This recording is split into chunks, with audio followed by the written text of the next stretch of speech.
Iran में महिलाएं गुस्से में हैं। वे गोलियां खा रही हैं। खबर है कि 50 मौतें हो चुकी हैं। क्यों? महिला क्या पहने और क्या नहीं, इसकी लड़ाई में। हेड स्कार्फ व हिजाब में क्या पहने और क्या नहीं, ड्रेस चुनने की आज़ादी की मांग को लेकर ईरान में जो हो रहा है वह अनथिंकेबल है। इस्लामी राज खुमैनी की बनवाई व्यवस्था में औरतें वहां कैसे ऐसे उठ खड़ी हुई हैं।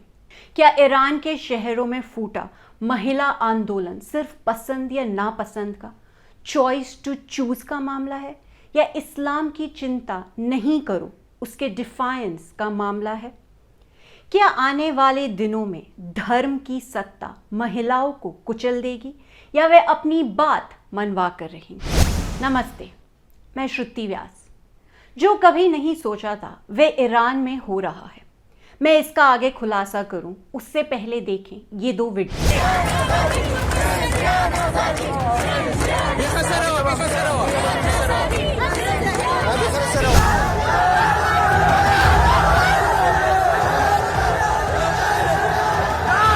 जो पहला वीडियो देखा वे ईरान से है। इसमें महिलाएं अपने सिर पर पहने जाने वाले हिजाब को जला रही हैं। There is a anger, there is a call for retribution and there is a sound for change. उसके बाद का वीडियो भारत के कर्नाटका का है। ये इस साल के शुरू में बहुत वायरल हुआ था। हम सभी को याद है कैसे एक मुस्लिम लड़की हिजाब पहनकर school I and in the name of God, her religion, she expressed anger. There was also a sound for change. इससे पहले कि मैं वीडियो पर और चर्चा करूं, मैं एक किताब के बारे में बताना चाहूँगी। इसे मैंने कुछ समय पहले पढ़ा था। It was Reading Lolita in Tehran. Its author Azar Nafisi's Memoir of Life in Post-Revolutionary Iran of 1979. Nafisi had gone back to Iran from USA to teach literature at the University of Tehran. But soon she got into disagreeable conflicts with the mullahs for having dared to teach immoral novels like The Great Gatsby and referring anti-Islamic writers like Jane Austen. And mostly she was frowned for not covering her head decently. इसका नतीजा क्या हुआ? इसे professor की नौकरी से हटा दिया गया था। तब राइटर ने अपने घर पर मिलने वाली 7 युवतियों का एक लिटरेरी स्टडी ग्रुप बनाया। इस लेखिका ने अपनी किताब की शुरुआत सत्य दिखलाते हुए की। She started by comparing 2 photos of her students of 7. In one photo, all girls were dressed in chador, and their coverings, their expressions made it timid and controlled, making the photo very morbid. While in the other photo, the coverings had been removed. There was a splash of colors which made the photo very bright. The expressions were freer, calmer, and unrestrained. But above all, they all seemed happy. नफीसी लिखती हैं, जब छात्राएं मेरे कमरे में आईं तो उन्होंने अपने स्कार्फ और गैर ज़रूरी कपड़े उतार दिए। तब उस कमरे में रहने वाले हम लोगों की दुनिया हमारी सेंचुरी बन गई।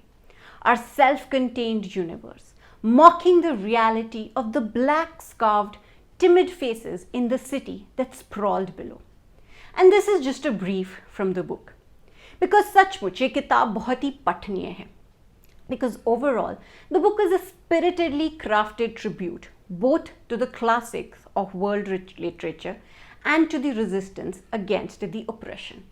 सवाल है कि इस किताब का जिक्र मैं क्यों कर रही हूँ? Well, because the time and the conversations demands it. अब बात करें उन दोनों वीडियो पर। दोनों एक दूसरे से उल्टा मैसेज देते हुए हैं। ईरान में महिला हिजाब जलाते हुए है, वहीं भारत में स्कूली लड़की हिजाब पहनने की मांग करते हुए हैं। In one which is from Iran, there is anger and protests breaking out after a young girl was brutally beaten, which led to her death by the Iranian police for simply not covering her head decently. While एकदम उसके उल्टा है कर्नाटका का video, Bharat की एक मुस्लिम लड़की का वह video, who took really everybody by surprise. Her demand that there should be no ban on hijab, leading for it to become a political, religious, and the biggest her choice moment in this country. While एकदम उसके उल्टा है कर्नाटका का video. Bharat की एक मुस्लिम लड़की का वह video took everybody by surprise. Her demand that there should be no ban on hijab, leading for it to become a political, religious and the biggest her choice moment in this country. दुनिया का media, secular media, पुरानी Lutyens Delhi का पुराना elite उस स्कूली लड़की का video देख हैरान था। पर आज पूरी दुनिया ईरान में महिलाओं के हिजाब का विरोध देखकर बिल्कुल हैरान नहीं है। Today, as Iran erupts in a revolution, garnering mammoth support from all over, including India. But at that time, India was frowned, questioned, and condemned. तब भारत में सरकार के व्यवहार की आलोचना हुई। कहा गया कि जो वह पहनना चाहती है उसे चुनने का उसका धार्मिक अधिकार है। जब ये सब कहा गया तो सुप्रीम कोर्ट में भी विचार हुआ। उसका फैसला अभी पेंडिंग में है। मगर ईरान में फूटा महिला एंगर अब ना दुनिया में अनदेखा रहना और ना भारत में है। कुछ साल पहले ऐसे फ्रांस में भी सिमिलर सिचुएशन से वो लाइमलाइट में आया था। 2011 में फ्रांस बुरखे से चेहरा ढकने पर रोक लगाने वाला पहला देश था। The situation had become just like what was in India. It had become bitter and unpleasant. Tens of thousands of people had demonstrated against its new law across France, even across Britain, USA, and other parts of the Western world, in which ranks of young women wearing hijabs were seen chanting against the racist laws. As such, all of this had triggered massive debates all over the world, at the core being a woman's security, nationalism, and freedom to practice religion. Yet despite all the angry noise and resentment, France allowed the passing of the law and had implemented heavy fine on anybody who breaches the law and also to anyone who forces a woman to cover her face. Thereafter, Switzerland, China, Belgium, Denmark, Netherlands, Austria, even Sri Lanka, many countries have started to pass such laws. Having such conversations have outrightly become open and is entering the public sphere. और ऐसा नहीं है कि केवल non Islamist देशों में ही ऐसा बवाल हुआ। मुस्लिम महिलाओं को पुराने पहनावे से आज़ादी करने की बात इंडोनेशिया जैसे देशों में भी चल रही है। इसमें Muslim feminist movements are really trying to bring about a change. For example, really in Indonesia, female Muslim religious scholars or ulamas are helping change how Islam is understood and practiced. Female ulamas are interpreting the Quran in a way that is empowering for women. पर Iran में मुस्लिम महिलाएं कमाल की हिम्मत दिखाते हुए हैं। 40 साल के religious strictures के खिलाफ सड़कों पर उतर आई हैं। Since the 1979 Islamic Revolution, women have been required to wear hijab in public. As Nafisi had also mentioned in her book, it was severely strict and unpardonable even then.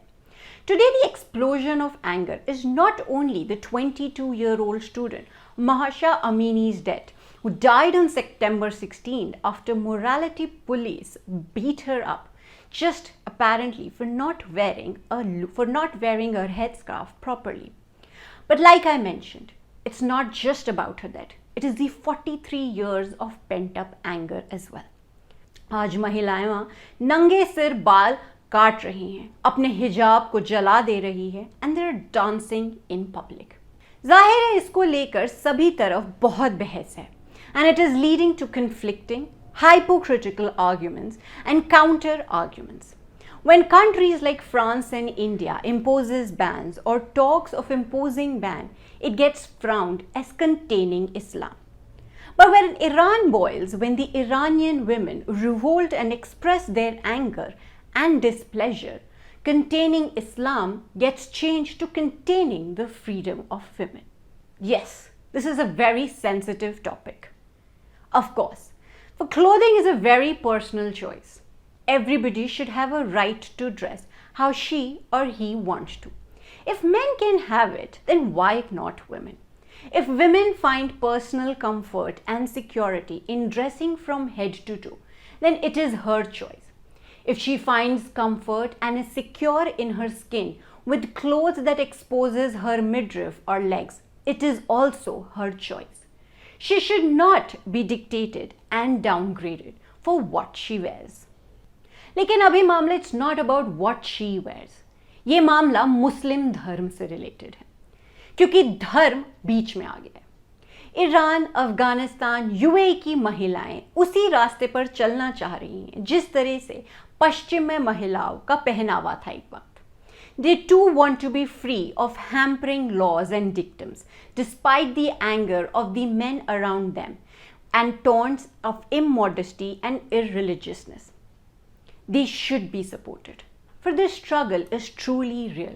उनकी लड़ाई असली और सच्ची है।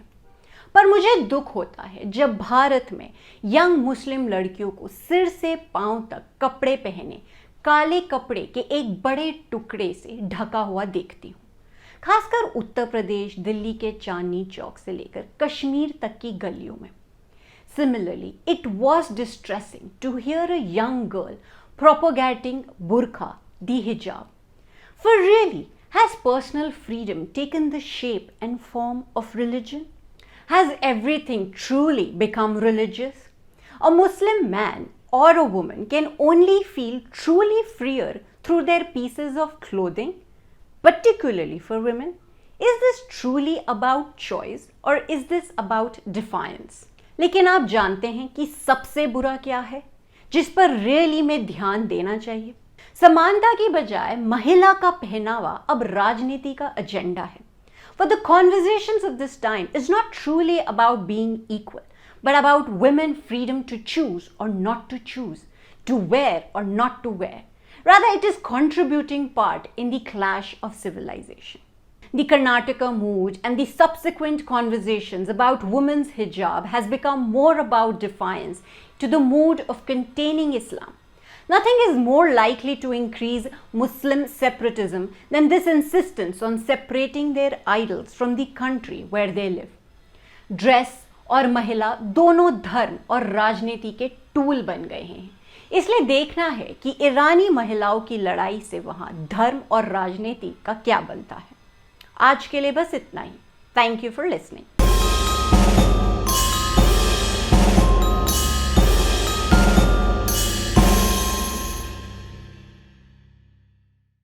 Do not forget to subscribe to our channel for all the latest gossip on politics and my take on world affairs.